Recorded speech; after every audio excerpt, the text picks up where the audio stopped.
মনের শান্তি হচ্ছে সবচেয়ে বড় শান্তি, কী বলেন সবাই? আসসালামু আলাইকুম, হ্যালো ভিউয়ার্স, সবাই কেমন আছেন? চলে আসছি নতুন আর একটা ভিডিও নিয়ে।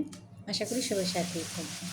আজকে কিন্তু আমি রান্না করব আস্ত মুরগির রোস্ট আর হচ্ছে মাসালা পোলাও।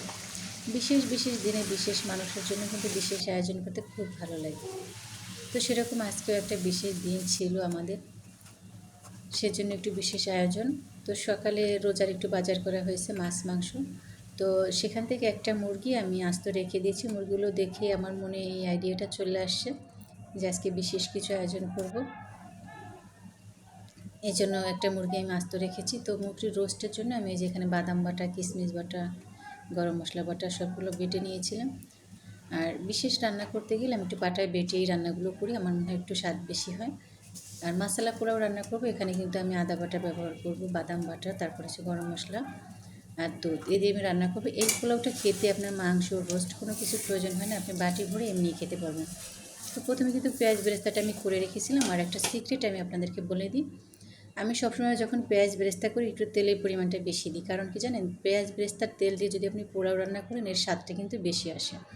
রোস্ট রান্না করলে স্বাদটা কিন্তু দ্বিগুণ হয়ে যায়।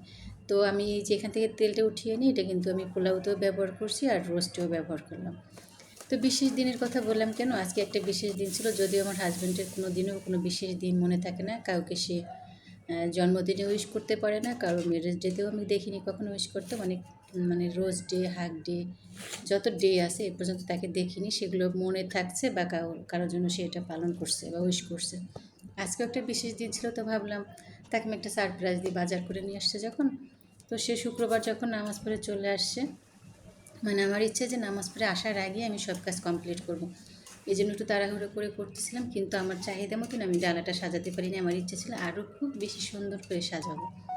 তো আল্লাহর রহমতে মানে যতটা হয়েছে আলহামদুলিল্লাহ। সে তো মানে আমার হাতে ডালাটা দেখে সে খুব খুশি, মহা খুশি।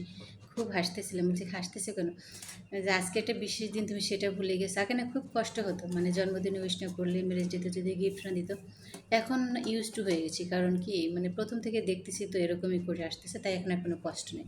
তাই কষ্টগুলো সব দূর করে দিয়ে এখন আরও চেষ্টা করি তাকে এই দিনে ভালো কিছু দেওয়ার জন্য, ভালো কিছু খাইয়ে তাকে মনে করিয়ে দেওয়ার জন্য। কিছু করার নেই, আমার কী করবো বলেন, এই জন্য তো আমি ঝগড়াঝাটি করতে পারি না।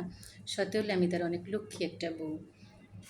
দেখেন রান্না কিন্তু শেষ। এখন এই যে রোস্টে আমি একটু ঘি দিয়ে এটা রেখে দিলাম। আর ডালাটা সাজানোর জন্য আমি চাচ্ছিলাম যে একটু বিফ দিয়ে কাবাব করব, কিন্তু বিফ কিমাটা শেষ হয়ে গেছে, সেটা আমার মনে ছিল না, খেয়াল ছিল না। তারপরে ইনস্ট্যান্ট এই যে চিকেনটা গ্রেট করে ব্রেস্টের মাংস এটা দিয়ে করে নিলাম।